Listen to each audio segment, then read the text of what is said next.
আমি স্কুল জীবন থেকেই একজন নাস্তিকের মতো জীবনযাপন করছি। কতবার পড়েছেন? এটা গুনে রাখা হয়নি। তাহলে আপনি নিজেকে নাস্তিক কেন বলেন? কারণ হলো যে আমার নাম ইনশাল ইউসুফ। আমি স্কুল জীবন থেকেই একজন নাস্তিকের মতো জীবনযাপন করছি, কিন্তু আমি অনেকবার খুব চেষ্টা করেছি যেন আমি একজন মুসলমান হতে পারি। আর আমি অনেক চেষ্টা করেছি যে আমি একজন মুসলমানের জীবনযাপন করব, কারণ আমি আপনারও অনেক লেকচার শুনেছি এবং ইসলামের দ্বারা অনেক অনুপ্রাণিত হয়েছি। কিন্তু সমস্যা হলো ইসলাম ধর্ম অনুসারে কুফর এবং ইসলামের মধ্যে যে পার্থক্য তা হলো নামাজ। কিন্তু আমি অনেক চেষ্টা করেছি যে আমি নামাজ পড়তে পারি কিনা, আর আমি আমার অনেক বন্ধুদের জিজ্ঞেস করেছি তোমরা কি নামাজ পড়ো? তো আমি এটাই জানতে পারলাম যে তারা কখনো পড়ে কখনো পড়ে না। তো একজন মুসলিম হিসেবে নামাজ না পড়ে কি নিজেকে মুসলিম বলা যেতে পারে কিনা? ধন্যবাদ। ভাইয়ের প্রশ্ন হলো, তিনি নিজেকে নাস্তিক বলছেন এবং বলছেন যে তিনি ইসলামের দিকে আসার চেষ্টা করছেন, কিন্তু নামাজ পড়েন না। আর তিনি দেখেছেন তার বন্ধুরা কখনো নামাজ পড়ে কখনো পড়ে না। তো তার মূল প্রশ্ন হলো, যদি কোনো ব্যক্তি নামাজ না পড়ে, সে মুসলিম কিন্তু কখনো নামাজ পড়ে কখনো পড়ে না, সে কি নিজেকে মুসলমান বলতে পারে কি না? নাম্বার 1, মুসলিম বলার জন্য দুটি শর্ত আছে। নাম্বার 1, সে মানবে যে আল্লাহ সুবহানাহু ওয়া তাআলা এক এবং তার ছাড়া আর কোনো উপাস্য নেই। নাম্বার 2, সে এটা মানবে যে মুহাম্মদ সাল্লাল্লাহু আলাইহি সাল্লাম আল্লাহর সর্বশেষ রাসূল। এই দুটি জিনিস যদি কোনো ব্যক্তি মানে, তাহলে সে মুসলিম হতে পারে। এরপর আসে একজন প্র্যাকটিসিং মুসলিম এবং নন প্র্যাকটিসিং মুসলিমের বিষয়। একজন খুব নিষ্ঠাবান অনুশীলনকারী মুসলিমও হতে পারে। তো শুধু মুসলিম বলার জন্য এই দুটি শর্তই যথেষ্ট। যদি সে শাহাদা দেয় এবং বলে আশহাদু আল্লা ইলাহা ইল্লাল্লাহ, অর্থাৎ আমি সাক্ষ্য দিচ্ছি যে আল্লাহ ছাড়া কোনো উপাস্য নেই, ওয়া আশহাদু আন্না মুহাম্মাদান আবদুহু ওয়া রাসূলুহু, এবং মুহাম্মদ সাল্লাল্লাহু আলাইহি সাল্লাম তার বান্দা ও রাসূল, এবং আল্লাহ এক, আল্লাহ ছাড়া কোনো উপাস্য নেই, এবং মুহাম্মদ সাল্লাল্লাহু আলাইহি সাল্লাম সর্বশেষ পয়গম্বর। তো এই কথা বলার মাধ্যমে সে ন্যূনতম মানদণ্ড পূরণ করে ফেলে। এরপর তো স্তর অনেক আছে, শত শত হাজার হাজার স্তর আছে, কিন্তু ন্যূনতম প্রয়োজন এটাই। আপনি জিজ্ঞেস করতে পারেন, মদ পান করলে মুসলিম কি মদ পান করতে পারে? পান করা উচিত নয়। যদি পান করে এবং বলে যে আমি ভুল করছি, তবুও সে মুসলিম, কিন্তু সে অনুশীলনকারী মুসলিম নয়। আপনি বুঝতে পারছেন?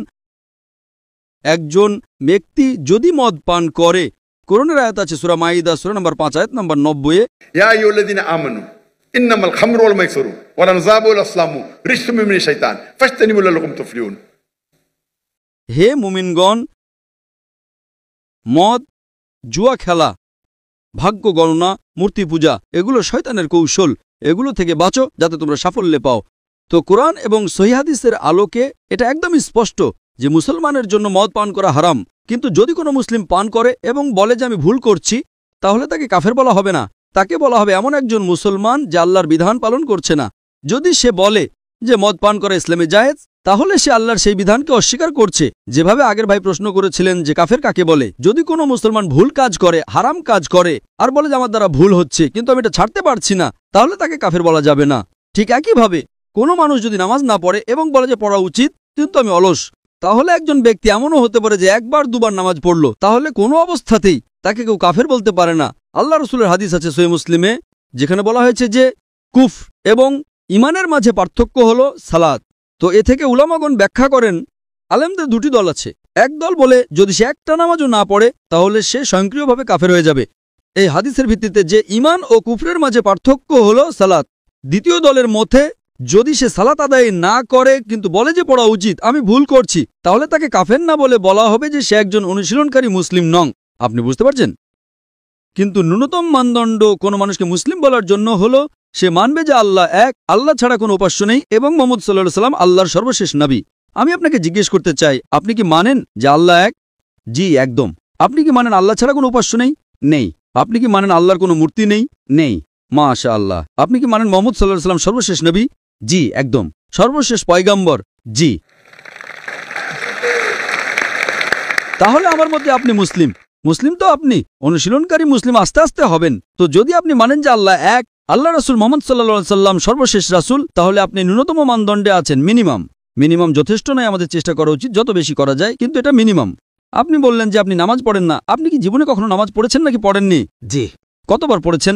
এটা গুনে রাখা হয়নি। মাশাআল্লাহ, এতবার পড়েছেন যে মনেই নেই। তার মানে শত শতবার পড়েছেন, তাই না? গুনে রাখেননি, ঠিক কিনা?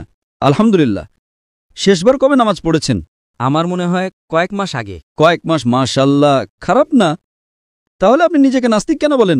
কারণ হলো যে আমি আপনার সামনে যে প্রশ্নটা রেখেছিলাম যে কিছু মুসলিম আছে যারা মাঝে মধ্যে নামাজ পড়ে মাঝে মধ্যে পড়ে না, আর আমার প্রশ্নটাই ছিল যে কুফর এবং ইসলামের মাঝে পার্থক্য হলো নামাজ, যেটা এখন আমার কাছে পরিষ্কার হয়ে গেছে। তো এই কারণেই কোনো আলেমই এটা বলবেন না যে আপনি 2 মাস আগে নামাজ পড়েছেন, কখনো পড়েন, পৃথিবীর কোনো আলেমই আপনাকে বলবেন না যে আপনি কাফের। যদি একেবারে না পড়েন এবং বলেন যে পড়ার জন্যই নয়, তাহলে বলা হবে। আপনি বুঝতে পারছেন তো? আর আপনি পড়ছেন না, বছরের পর বছর পড়ছেন না, তাহলে কিছু আলেম বলবেন কিন্তু আপনি তো মাশাআল্লাহ পড়েন, এতবার পড়েছেন যে আপনার মনেও নেই। তো প্রথমে আপনি আপনার মন থেকে এই ভুল ধারণাটা দূর করুন, ঠিক আছে? তো আমার মতো আপনি মুসলিম হতে পারে যে আপনি একজন ভালো অনুশীলনকারী মুসলিম নন, হতে পারে আপনি ভালো, তা তো আপনিই জানেন। আমার মতে, আমি তো আপনাকে চিনি না, হতে পারে আপনি একজন ভালো মুসলমান, কারণ মানুষ কেমন তা শুধু আল্লাহ তাআলাই জানেন, ঠিক কিনা? তো যদি কোনো লোক আপনাকে ভুল বুঝিয়ে ইসলাম থেকে দূরে নিয়ে যায়, তাহলে তারা ভুল লোক। আমাদের চেষ্টা করা উচিত মানুষকে ইসলামের কাছে নিয়ে আসার, বুঝলেন তো? অনেক সময় মুসলমানরা কি করে, তারা এত ফতোয়া দেয়, এমন কথা বলে যে একজন মুসলমানকে অমুসলিম বানিয়ে দেয়। কারণ আল্লাহ রাসূলের একটা হাদিস আছে, যদি আপনি কোনো মুসলিমকে কাফের বলেন আর সেটা যদি সে না হয়, তাহলে সেটা আপনার উপরে ফিরে আসে। যদি কোনো মুসলিমকে আপনি কাফের বলেন এবং সে কাফের না হয়, তাহলে স্বয়ংক্রিয়ভাবে সেটা আপনার উপরে চলে আসে। আপনি দেখবেন যে কোনো মুসলিম একে অপরকে কাফের বলছে, এটা আমাদের সমাজে এখন সাধারণ। এটা বলা, যদি অন্য কোনো মুসলিম ঠিকভাবে ধর্ম পালন না করে বা সামান্য ভুল করে, তো নারায়ে তাকবীর কাফের, এদিকেও নারায়ে তাকবীর কাফের। তো এটা আমাদের ভুল। আমাদের হিকমত দিয়ে আমি এই বৈঠকের শুরুতে কোরআনের একটি আয়াত পড়েছিলাম, সূরা নাহলের সূরা নম্বর 125। উদু ইলা সাবিলি রাব্বিকা বিল হিকমা ওয়াল মাউইযাতিল হাসানা ওয়াজাদুম বিল্লাতি আহসান। আপনি আপনার রবের পথে হিকমত এবং উত্তম উপদেশের মাধ্যমে আহ্বান করেন এবং তাদের সাথে সর্বোত্তম পন্থায় বিতর্ক করুন। মানুষকে ডাকুন, আল্লাহর পথে মানুষকে ডাকুন হিকমত দিয়ে এবং উত্তম কথার সাথে, এবং তাদের সাথে কথা বলুন, তাদের সাথে বিতর্ক করুন উত্তম পন্থায়। আপনি বুঝতে পারছেন তো? আমি চাইব যে আপনি আমার একটা লেকচার শুনেন, সালাত দ্য প্রোগ্রামিং টুয়ার্ডস রাইচাসনেস, উর্দুতেও আছে। সালাত সঠিক পথ দেখায়। ইনশাল ভাই তিনি এখন শাহাদা পাঠ করতে চান। মাশাআল্লাহ, তাকবীর।